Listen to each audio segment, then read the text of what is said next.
Bonjour les amis, rejoignez-moi alors que je raconte l'histoire de la manière dont ma famille m'a humilié et moqué lors de la lecture du testament de mon défunt père. Ils se sont moqués de moi parce que je n'étais pas incluse dans le testament. Mais ensuite, les derniers mots de l'avocat ont choqué tout le monde. Avant de continuer, je vous invite à cliquer sur le bouton d'abonnement, à aimer et à partager cette vidéo avec vos proches. Votre soutien compte énormément pour moi. Merci. Maintenant, passons à mon histoire. Je m'appelle Charlotte Hayes. J'ai 27 ans et il y a 2 semaines, j'ai enterré mon père. Je pensais que c'était le jour le plus difficile de ma vie, jusqu'au jour de la lecture de son testament. La vieille propriété familiale des Carter dans le Vermont était animée cet après-midi-là. Mais pas de chagrin. Le grand salon aux panneaux blancs sentait légèrement le citron et le café qui avaient mijoté des heures sur un réchaud. La veuve de mon père, Margaret, ma belle-mère, était perchée sur le bord d'une chaise antique comme une reine en attente. À côté d'elle se tenait mon demi-frère, Jonathan, dans un costume trop impeccable pour quelqu'un qui n'a jamais travaillé de sa vie. Dans la pièce, des oncles, tantes et cousins remplissaient l'air de murmures polis, mais leurs yeux brillaient d'une anticipation digne de vautours tournant autour d'un festin. Je pris place vers le fond, mes doigts tordant la sangle de mon sac à main. J'étais en grande partie brouillée avec cette branche de la famille depuis que mon père s'était remarié, il y a quelques années. Margaret n'avait jamais caché son aversion pour moi. Et après la naissance de Jonathan, j'étais devenue pratiquement invisible. Pourtant, une partie de moi croyait que mon père se souviendrait des soirées où il m'aidait avec mes devoirs à la table de la cuisine ou des étés passés à pêcher sur le lac. M. Whitman, l'avocat de notre famille depuis des décennies, s'avança avec un dossier épais et un sourire fatigué. Sa voix était basse et mesurée lorsqu'il commença.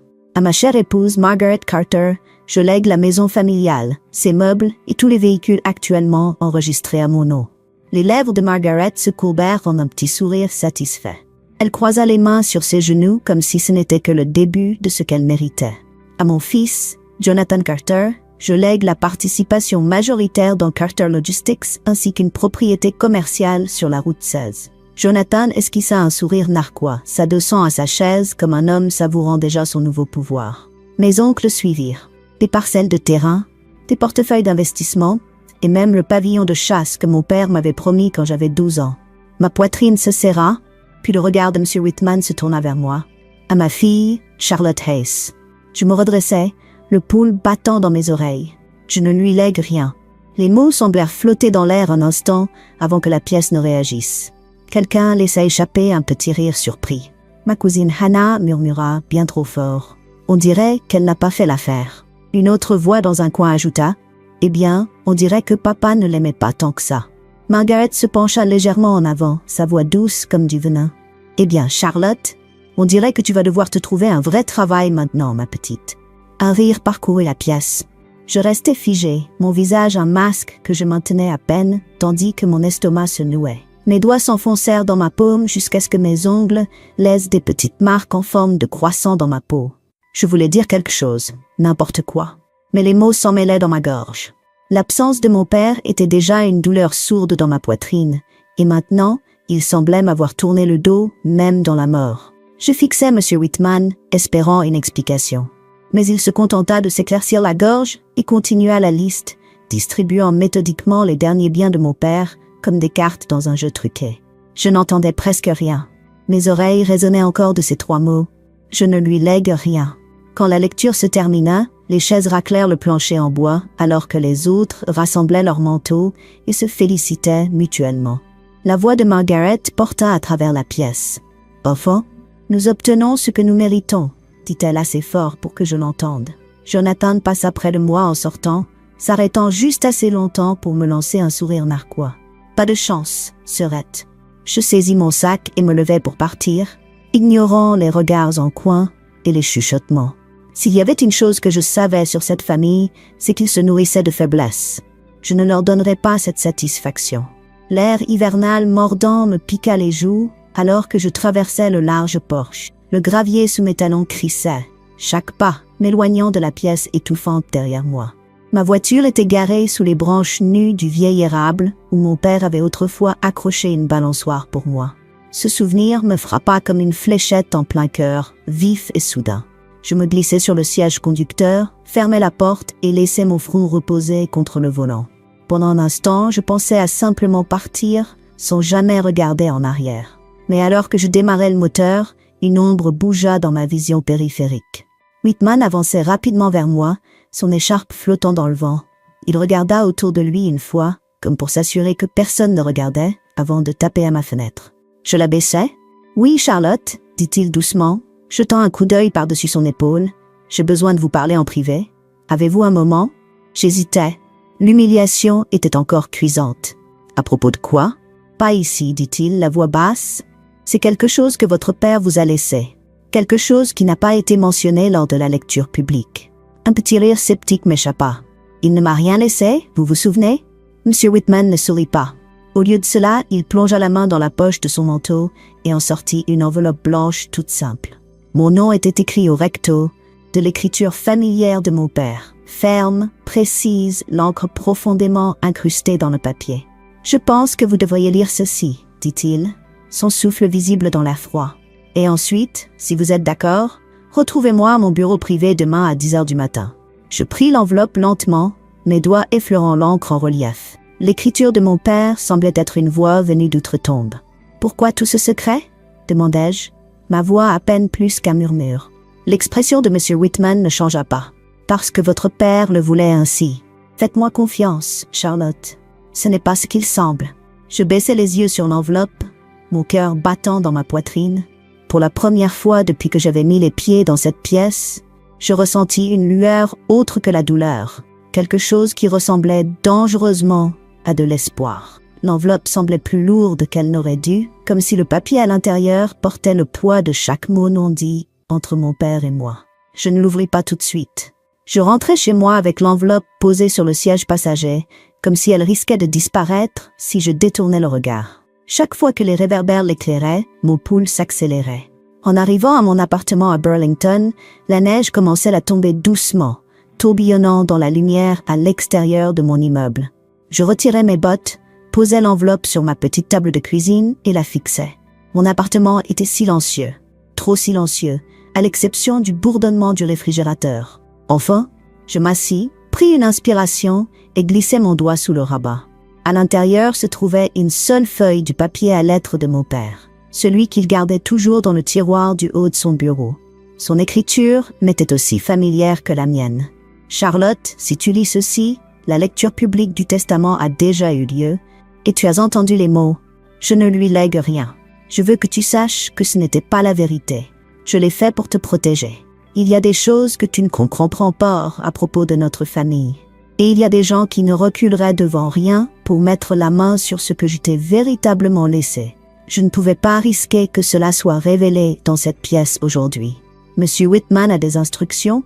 Retrouve-le demain matin à 10 heures à son bureau privé à Montpellier. Tout te sera expliqué alors. Fais-lui confiance et fais-moi confiance. Avec tout mon amour. » Je lus la lettre 2 fois. Le souffle court. C'était étrange d'entendre sa voix dans ma tête, de ressentir la chaleur de ses mots si peu de temps après avoir ressenti la morsure de la trahison. Mon esprit essayait de comprendre ce qu'il voulait dire par te protéger. Mais tout ce que j'avais, c'était des questions et une curiosité tenace qui m'empêcha de dormir. Le lendemain matin, je me réveillais avant mon alarme. La neige avait cessé, laissant une fine couche de givre sur le monde à l'extérieur de ma fenêtre. Je m'habillais simplement, manteau en laine, gants sombres, écharpe grise douce, et conduisis 1 heure jusqu'à Montpellier avec l'enveloppe soigneusement rangée dans mon sac. Le bureau privé de M. Whitman n'avait rien à voir avec son bureau officiel en ville. C'était une maison de ville en briques reconverties, située dans une rue latérale tranquille, le genre d'endroit qu'on manquerait si on ne le cherchait pas.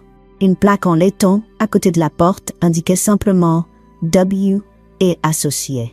M. Whitman m'accueillit à la porte, me faisant entrer sans un mot. L'air était chaud et sentait légèrement le cèdre et le café. Il me guida à travers une zone de réception jusqu'à un bureau à l'arrière, aux rideaux épais tirés contre la lumière hivernale. « Avant de commencer, dit-il en désignant une chaise en face de son bureau, je dois m'assurer que vous comprenez que rien de ce que nous discuterons aujourd'hui ne peut être partagé avec quiconque. Ni votre belle-mère, ni votre demi-frère, personne. Êtes-vous d'accord ?» Je hochai la tête. Je ne leur parle déjà pas. » Sa bouche esquissa quelque chose proche d'un sourire. Puis il ouvrit un tiroir verrouillé et en sortit un mince dossier noir. « Votre père m'a confié ceci il y a des années, Charlotte. Il était très méthodique à chaque étape. » Je me penchai en avant, les paumes moites contre mes genoux. « De quoi s'agit-il ?»« En temps voulu, » dit-il en éloignant le dossier hors de ma portée. « Mais d'abord, il voulait que je vous explique pourquoi il ne vous a rien laissé publiquement. Margaret fouillait dans ses finances depuis des années. Si elle avait su la vérité, elle aurait trouvé un moyen de s'en emparer. Les autres vous auraient entouré comme des loups. Alors, il a fait en sorte qu'on croie que vous n'aviez rien. » Je déglutis difficilement, la douleur dans ma poitrine s'atténuant légèrement. « Donc, c'était une mise en scène. Il ne le pensait pas. »« Loin de là, » répondit Whitman. « Votre père vous adorait. Il voulait s'assurer que vous puissiez vivre votre vie sans leur ingérence. Ce qu'il vous a laissé, eh bien, c'est substantiel, et cela vient avec des responsabilités. » Sa manière de le dire fit bondir mon cœur. Je voulais le presser pour plus de détails, mais il se leva et se dirigea vers un grand coffre-fort dans un coin du bureau. Ses doigts dansèrent sur le cadran, et avec un léger clic, la lourde porte s'ouvrit. Il ne me tendit rien pour autant. Au lieu de cela, il se tourna vers moi avec une expression étrange. « Demain, » dit-il, « vous aurez le tableau complet. J'ai besoin d'un peu plus de temps pour finaliser le transfert. Mais sachez ceci, Charlotte. D'ici demain à 7 heures, tout ce que vous pensez savoir sur votre héritage changera. » Je m'adossai, le pouls battant dans mes oreilles. L'humiliation de la veille brûlait encore, mais elle était désormais teintée d'autre chose, de l'anticipation. En quittant le bureau, le froid me frappa comme un mur, mais je le sentis à peine. Pour la première fois depuis les funérailles, mes pas semblaient plus légers. La voix de mon père, tirée de la lettre, résonnait dans ma tête. « Fais-lui confiance et fais-moi confiance. » Je ne savais pas ce que demain apporterait, mais une chose était sûre. Margaret et les autres n'avaient aucune idée de ce qui les attendait. Le lendemain matin, je touchais à peine mon café. Mon estomac était noué par les nerfs, le genre de tension qui donnait l'impression d'avoir avalé une pierre. Je repassais sans cesse les mots de Whitman dans ma tête. Substantiel, responsabilité, tout ce que vous pensez savoir changera. Lorsque j'arrivais à nouveau à son bureau, les nuages étaient bas et lourds, et l'air sentait la neige à venir. Whitman m'accueillit d'un hochement de tête rapide et verrouilla la porte d'entrée derrière moi, comme pour s'assurer que personne ne pourrait nous interrompre. « Asseyez-vous » dit-il en désignant la même chaise que la veille. Il ne perdit pas de temps en bavardage. Au lieu de cela, il porta le dossier noir de son bureau à la table entre nous, le posant comme s'il s'agissait de quelque chose de sacré. « Ceci, » dit-il en tapotant le dossier, « est le véritable testament préparé par votre père. » Je clignai des yeux. « Le véritable testament ? » ?»« Oui, » répondit-il calmement. « Le document lu hier était un leurre, rédigé à la demande de votre père et déposé au registre public pour vous protéger. Celui-ci, il ouvrit le dossier, a été scellé, signé en présence de témoins et conservé sous ma garde privée jusqu'à maintenant. À l'intérieur, les papiers étaient soigneusement agrafés, la signature de mon père sur chaque page. » Whitman tourna la première page vers moi et mes yeux s'arrêtèrent sur une ligne en gras à mi-page. « Je lègue à ma fille Charlotte Reynolds la pleine propriété de Reynolds Timber and Land Company, ainsi que tous les actifs, comptes et propriétés associés, à transférer intégralement à mon décès. » Je restai figé. « La compagnie, les terres, tout ça, confirma Whitman. « Votre père a acheté plus de terres au cours de la dernière décennie que la plupart des gens ne le réalisent. Droits sur le bois, droits miniers, propriétés au bord du lac. Cela vaut plus de 40 millions de dollars à la valeur marchande actuelle. » Ma bouche s'assécha. Je savais que mon père avait bien réussi, mais 40 millions, c'était au-delà de tout ce que j'avais imaginé. Whitman continua. « Il vous a également laissé sa résidence principale, la maison au bord du lac dans le Vermont, et 2 propriétés commerciales à Boston. Le reste de ses comptes, liquidités, dépasse les 8 millions de dollars. Ils seront transférés à votre nom une fois le processus d'homologation terminé. Au total, vous êtes la seule héritière d'environ 50 millions en actifs. » Je m'adossai, abasourdi. « Et Margaret, les autres, ils n'ont rien ?» Il esquissa un léger sourire. « Ils conserveront les petites rentes et distributions de fiducie que votre père a établies il y a des années.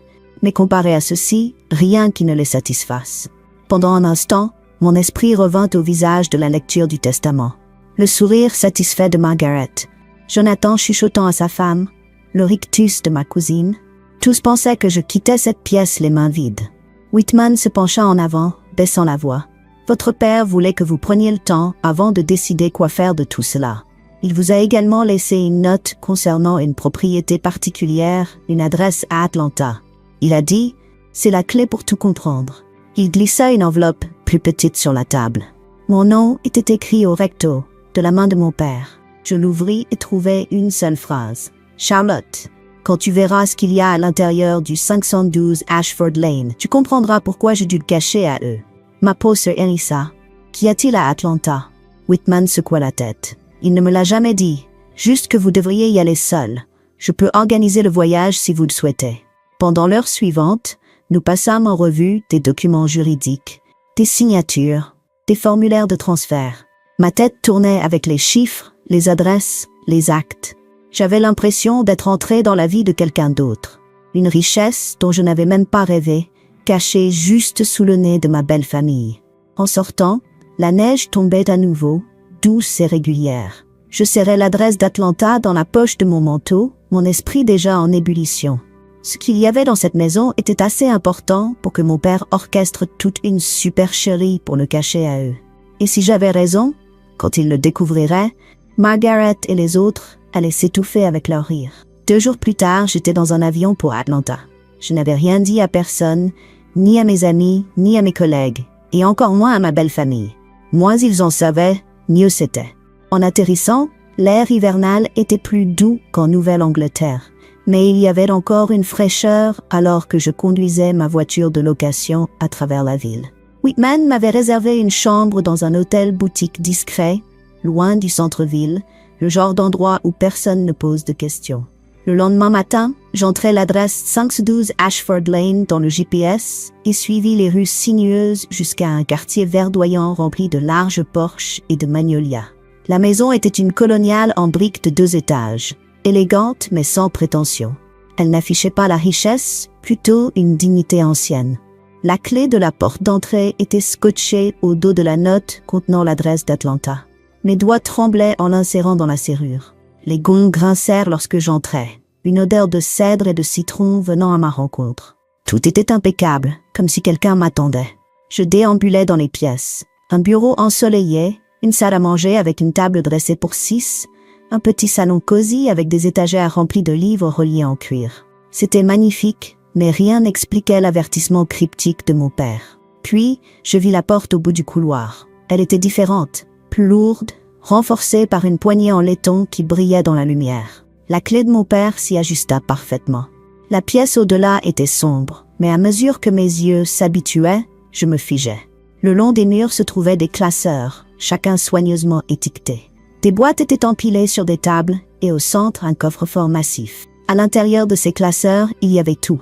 Les journaux personnels de mon père, des registres financiers, des lettres confidentielles et des dossiers épais portant des noms. Je reconnus ceux de ma belle famille. J'ouvris celui marqué « Margaret Reynolds », ma belle-mère. À l'intérieur, des documents montraient des transferts bancaires, des comptes offshore et des biens immobiliers achetés avec l'argent de mon père à son insu.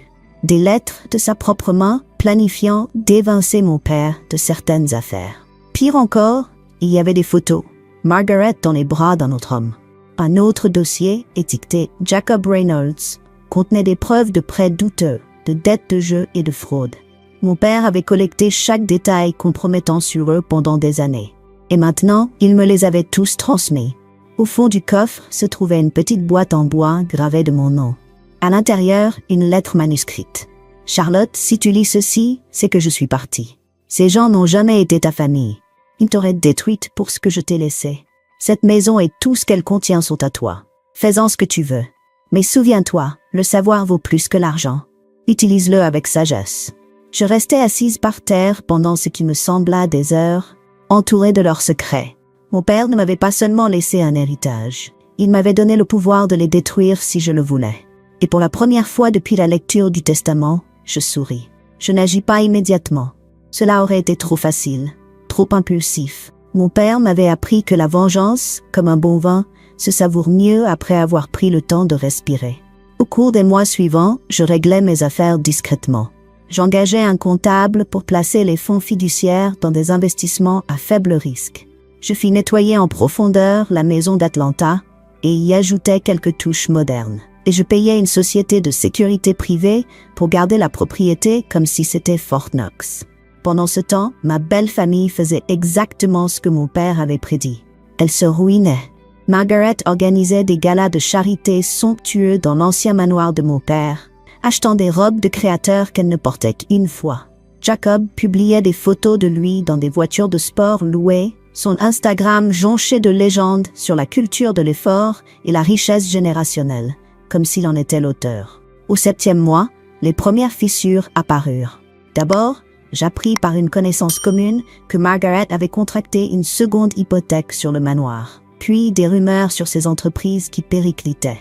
Au 10e mois, elle peinait à payer les taxes foncières. C'est alors que je passais à l'action, par le biais d'une société écran, Ashford Holdings LC. J'achetais discrètement le privilège sur le manoir. Quand Margaret fit défaut, la procédure de saisie commença. Elle pensait qu'un investisseur anonyme avait acquis sa propriété. Elle n'avait aucune idée que c'était moi. L'avis d'expulsion fut envoyé un mardi. Le vendredi, j'étais dans son vestibule en marbre, des documents à la main, tandis que les déménageurs transportaient ses meubles devant moi. « Charlotte !» Elle s'arrêta net, serrant un vase comme s'il pouvait la sauver. « Que fais-tu ici ?» Je souris. « J'ai acheté cette maison. » La couleur quitta son visage. « Tu quoi ? Je te l'ai dit ce jour-là à la lecture du testament. Les choses ne sont pas toujours ce qu'elles semblent. Mon père ne m'a pas oublié. Il s'est juste assuré que son argent ne tombe pas entre de mauvaises mains. » Elle bafouilla, regardant tour à tour moi, les déménageurs, puis de nouveau moi. « Tu ne peux pas simplement... »« Oh, si, je peux. » Je lui tendis une enveloppe Kraft. À l'intérieur, tu trouveras une liste détaillée de tes comptes offshore, des transferts frauduleux et de ces photos compromettantes. Je ne les envoie nulle part pour l'instant. Mais si tu essayes de t'en prendre à moi, ne serait-ce qu'une fois, le monde entier saura. Elle déchira l'enveloppe et son visage s'effondra d'horreur. Tu t'es ruinée toi-même, Margaret. Je ne fais que ramasser les morceaux. Elle partit ce jour-là avec rien d'autre que ses vêtements et quelques cartons. La nouvelle se répandit rapidement. Les cousins qui s'étaient moqués de moi lors de la lecture du testament commencèrent à m'appeler, juste pour prendre des nouvelles. L'un d'eux eut même l'audace de me demander un prêt. Je déclinai chaque demande avec le même sourire poli. « Je crains de ne pas pouvoir vous aider, disais-je. Mais je vous souhaite le meilleur. » À l'anniversaire de la mort de mon père, je vivais dans le manoir. Pas parce que j'en avais besoin, mais parce que cela semblait poétique. J'organisais des dîners tranquilles avec des amis qui m'avaient soutenu. Je me promenais dans le jardin que mon père avait planté et parfois, tard le soir, je m'asseyais dans son bureau pour lire ses vieux journaux. Une de ces nuits, je murmurais dans le silence « Tu avais raison, papa. Ils n'ont rien vu venir. » Et quelque part, j'espérais qu'ils me rendaient mon sourire. S'il y a une chose que j'ai apprise de tout cela, c'est que toute perte n'est pas la fin de l'histoire. Parfois, ceux qui se moquent de vous aujourd'hui s'étoufferont avec leurs propres mots demain. Mon père savait que l'argent seul n'était pas le pouvoir. L'information l'était. Et quand vous avez les deux, eh bien, disons simplement que le jeu change en votre faveur. Ne laissez jamais les moqueries vous pousser à agir de manière précipitée.